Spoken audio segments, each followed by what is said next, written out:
GJØVIK-LYN berget plassen så vidt i fjor med en hårfin redning på slutten. De kjempet mot økonomiske utfordringer, men de klarte seg til slutt på bedre målforskjell enn Bærum. The big change in GJØVIK-LYN this season is they got a new head coach all the way from England. Please welcome Richard Taylor. Good morning, Richard. Hi, good morning, and thank you for having me, Johnny. I appreciate you arranging this. Is it Richard or Rich? What do you prefer? It's the same, Rich and Rich in England. You're welcome to use both. Well, I'm going to try Rich then because I'm a polite guy, you know? Thank you. So you are new head coach in Gjøvik, but I reckon this is not your first stint in Norway. Actually, it's not your first stint in Gjøvik as well. What's your story? My story is this was going back now to 2020. It started. I was invited to GJØVIK-LYN to become their G19 head coach.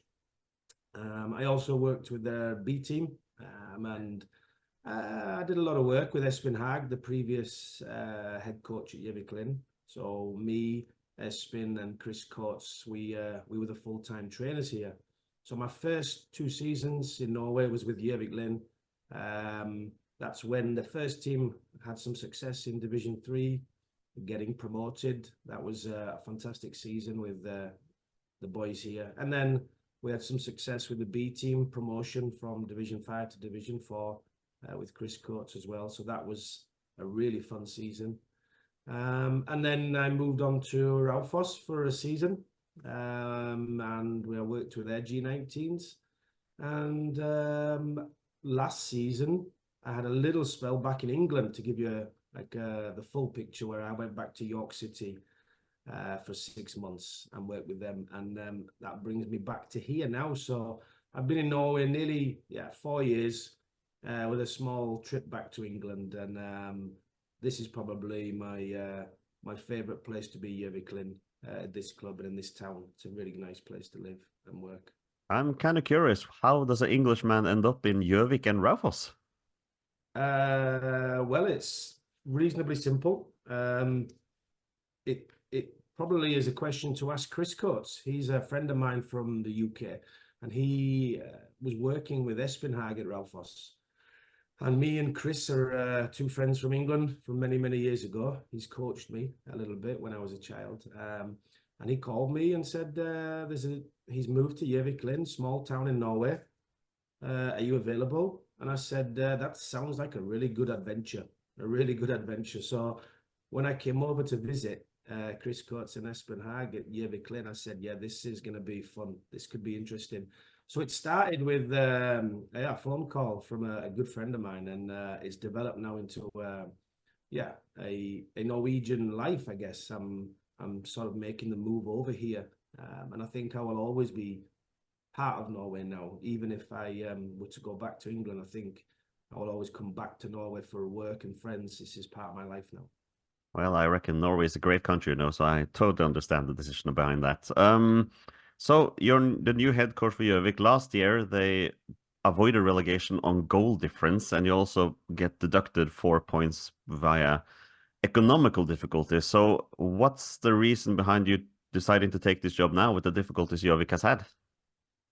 Well, it's my first job with a senior football team in Norway as the head coach. So I've had lots of jobs with assistant coaches, being the number 2 coach in York City at GJØVIK-LYN, and even when I was a little bit younger, working in the UK with various semi-professional clubs. But I do come from a development background with younger players. So this job excites me because, number one, they reduced the budget, sensibly as well, because of the economical state that they're in, which is the right thing to do, and I agree with that. So that means I only am allowed to really use, I use a large amount of young players. So that appeals to me. Also, our target would be to stay in the league as best we can, but with the use of younger players. So it kind of gave me an opportunity to not just test myself, but understand that this is probably another 3, 4, 5-year project, because the club are rebuilding and rebranding, restructuring. A lot of the older players who have been here a long time have moved on. and I felt like I could start something new with a bit of less pressure.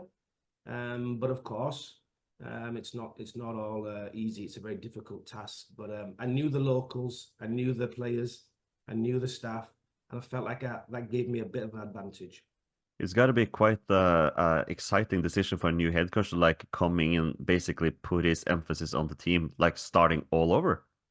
Absolutely. And the main focus then would have been, if you were to go back to December and January, and the first few phone calls I had with players, it was nothing but planning and reassurance, trying to reassure the players that we have a plan and that me and the staff are capable of executing that plan. So January was a bit of stormy waters, but the ship has settled now, and we have built and put together a really competent, exciting team. They're young, they're fresh, and after a lot of hard work from the club, a lot of hard work from the staff, including my assistant Mohammed Abdi. He's been great in helping. Sven Erik has come in as like a sports leader. He's been fantastic with recruitment. Now I feel like we're a bit more stable. So yeah, the December and January was a bit scary, choppy waters, but now we're very stable now. So we have a good plan now. And now we sit here 2 weeks until the game, until the season kicks off. It's almost Easter, and it looks like, it sounds to me like you're happy with the squad now. Is any new players maybe coming in this Easter, or are you happy?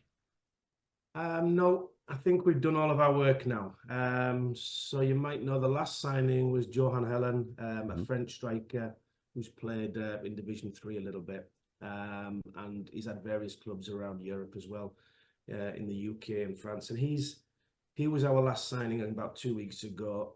And we saved a little bit of space in the budget and in the squad for a potential last minute buy.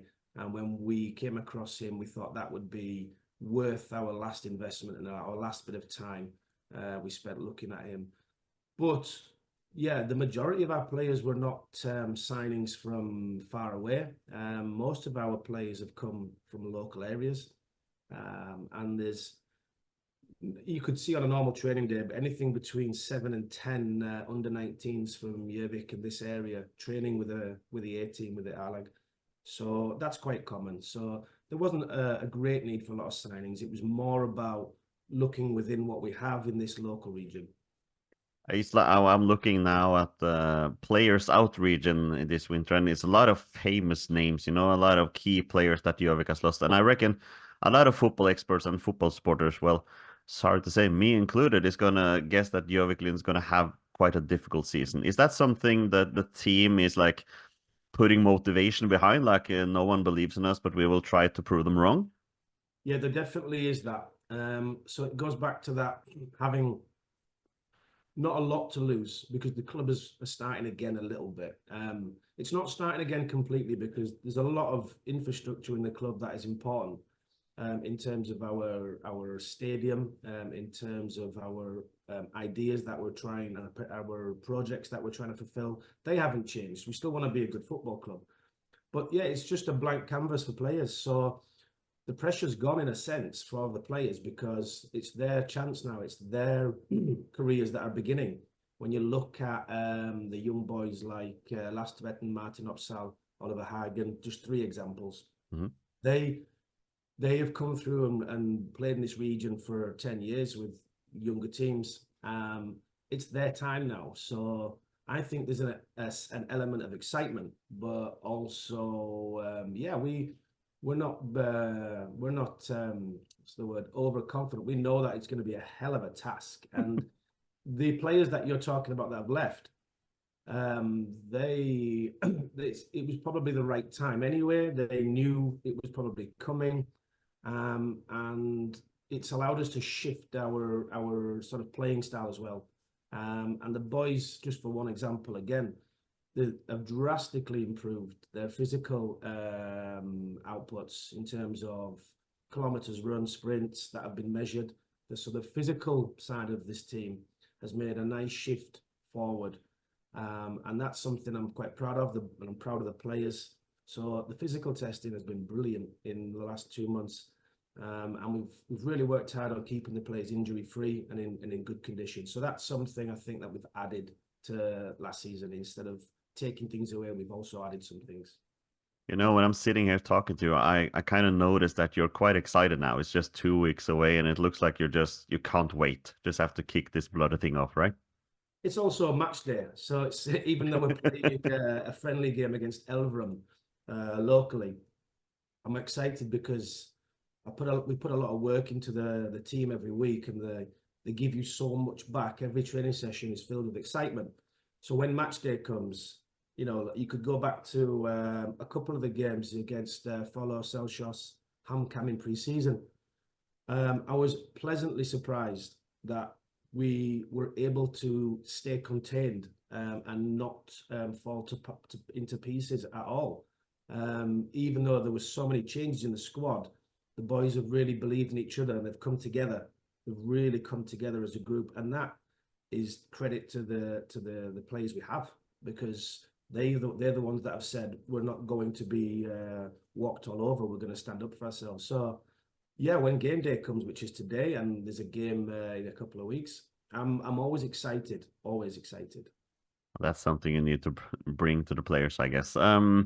When you take a look at the other teams you're meeting this season, what do you think about the level of competition? Do you think it's some teams that's like they're gonna be on the top, and some teams are gonna be on the bottom? How do you think Gjøvik-LYN is gonna place among the other teams for quality? Well, it's an interesting point. One of the small probably criticisms I have, and it happens in all football, but in Norwegian football, is that the teams can jump up and down a lot. If you look at, we have HamKam in our region, who in the last 10 years have probably played in 3 different divisions. And then you have Vålerenga, their situation. So when you look at the division we're in, I'm trying not to be too judgmental, because people are going to judge us and say, "Oh, they're in trouble. Let's try and do this and this." So I'm trying not to be too what's the word, judgmental, in a sense of, I'm not going to look back over 10 years and say this is what's going to happen. I'm kind of looking back over the last 6 months. That's about as far back as I go, and I say, right, what are these guys capable of? So yeah, we know that there's going to be 3 or 4 big hitting teams who are going to give us a real tough game, and probably make us work to have a maximum. But there's going to be, I think all the games are going to be tough in a different way. But I know there's 3 or 4 teams that are probably going to push us to our absolute max. And I would say in pre-season, we've managed some good teams, and we have still not really hit our full potential. So I'm also thinking they should be worried about us, because we're not at the top of our game yet. So I'm kind of like flipping it onto the other teams and saying, well, just be ready that we're not at our maximum yet. We're not at 100%, and that kind of makes me feel a bit more confident. Well, I'm actually liking that you're saying that you're not trying to be judgmental, because that's exactly what I'm going to try to make you be right now. Because I'm going to ask you a question I'm asking all the teams, and especially the teams I reckon is going to fight to avoid relegation. If you can select 3 teams you think Gjøvik has to have behind them on the table to avoid relegation this year, which 3 teams are you selecting? You want me to pick 3 teams that are likely to be in the bottom? Is that the question? Yeah, which 3 teams do you reckon Gjøvik-LYN is going to have behind them on the season, when the season ends? At least 3 teams. It's a real tough question, because then I have to criticize other teams, and I can only go off how teams have done recently. But I don't know if I should pick 3 out. I mean, I know the Well, you league don't from, have to if you don't want to. I'm just asking the question. yeah, I know the structure from last season, and I can see who's been promoted. But I think for me, yeah, it would be a little bit unfair to go and pick 3 teams that are likely to be in the bottom 3. Well, then But I will recommend you to watch my other videos, because all the other teams have the other coaches have selected them. But that's fair. You don't have to do that. I'm just asking the question. I'm going to ask you another question then. yeah, 2 weeks till season starts is a home game against Junkeren. For us who hasn't seen GJØVIK-LYN play as much the last season, what kind of GJØVIK-LYN team will we see on the field this year? So what are your goals like on the field with the team? In terms of match day and the team that we have, I think if you to set some expectations, I've already mentioned that we have a young team. So there will be 3, 4, 5, or maybe even 6 faces that people should be talking about, who are players under 19 and 20 years old. They're exciting. And when you get a young player like that, you will see maybe inconsistencies because of their age and maturity, but we're really determined to give them a chance. So that for me is something people will talk about and see, with definitely 4 or 5 of those players could be playing at a higher level than this club and this league as well. So that's exciting to see. But I hope, for me specifically, there's 2 areas I want to see a drastic change, and that is a bit more control in our in possession. So when we have the ball, some structure around trying to play, and we've worked hard to enjoy the ball, and that doesn't mean dominate possession. It just means have a clear understanding of how to move the ball around the pitch in different parts. And the second part would be a much more organised and aggressive pressing structure, not necessarily high pressing either, but just a really good understanding as a group of how we're going to defend and regain the ball. And those are the 2 areas we work on a lot through the week. So I'm hoping you see a team that are able to upset teams with some pressing, and I hope you see a team that have a bit of an identity in possession, something you can see developing, a structure, and as a group of players trying to play in one direction. I hope that's what comes out of the first 4 or 5 games. Well, the season can't get here fast enough. I'm really excited about the season. Richard Taylor, thank you so much for taking the time with me today, and I wish you the very best for the season and good luck to your team. Thank you, Johnny. Thank you for the interview. It was a pleasure.